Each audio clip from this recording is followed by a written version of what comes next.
Si vous n'avez jamais entendu l'histoire des 105 femmes policières indiennes qui ont apporté la paix à un pays complètement ravagé par la guerre, rétabli la sécurité et redonné de l'espoir à une population désespérée, alors vous allez découvrir un récit véritablement légendaire. Entre 1989 et 2003, ce pays d'Afrique de l'Ouest fut déchiré par 2 guerres civiles brutales. Des communautés entières furent déplacées, les infrastructures s'effondrèrent, des enfants furent enlevés, drogués et forcés de combattre, et près de 250 000 personnes perdirent la vie. Mais dans ces guerres, ce sont les femmes qui ont le plus souffert. Les violences sexuelles généralisées ont brisé des vies, et avec le temps, la confiance envers les forces de l'ordre avait presque totalement disparu. Le système même du Libéria, censé protéger sa population, avait soit échoué, soit semé la peur. Puis, en 2007, l'histoire s'écrivit autrement, lorsque la première unité de police entièrement féminine venue d'Inde fut déployée au Libéria dans le cadre des forces de maintien de la paix de l'ONU. Cette unité comptait 103 femmes policières indiennes, soutenues par 22 membres du personnel, et elles arrivèrent dans une ville du Libéria qui avait perdu toute confiance en l'autorité. Quelques jours seulement après leur arrivée, elles durent faire face à une foule violente envahissant les rues. La situation aurait pu dégénérer rapidement, mais ce qui se passa ensuite fut inattendu.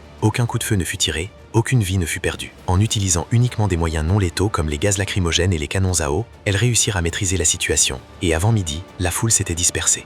Ce moment devint un tournant. Les habitants commencèrent à les appeler les sœurs indiennes, et leur travail alla bien au-delà de la sécurité. Elles assurèrent des patrouilles 24 heures sur 24, protégèrent des institutions clés et travaillèrent étroitement avec les communautés. Leur présence devint essentielle pour stabiliser le pays. Elles formèrent les femmes à l'autodéfense, sensibilisèrent à la violence sexuelle et au VIH, encadrèrent la police locale et organisèrent même des camps médicaux, soignant plus de 200 patients en une seule journée lors de certaines interventions communautaires. L'impact fut rapidement visible. En seulement 60 jours, le signalement des violences sexuelles augmenta, preuve que la peur laissait place à la confiance. Le taux de criminalité chuta et les vols à main armée diminuèrent jusqu'à 65%. Encore plus inspirant, la participation des femmes dans le secteur de la sécurité au Libéria passa de 6% à 17% au fil des années. De plus, l'Inde est aujourd'hui le plus grand contributeur de l'histoire des missions de maintien de la paix de l'ONU. À la fin de leur mission, la présidente Ellen Johnson Sirleaf déclara « Nous vous considérons comme une famille ». Car au Libéria, ces femmes n'ont pas seulement rétabli l'ordre, elles ont redonné espoir. Et ce faisant, elles ont montré au monde que la force de l'Inde ne réside pas seulement dans sa puissance, mais dans son sens de devoir.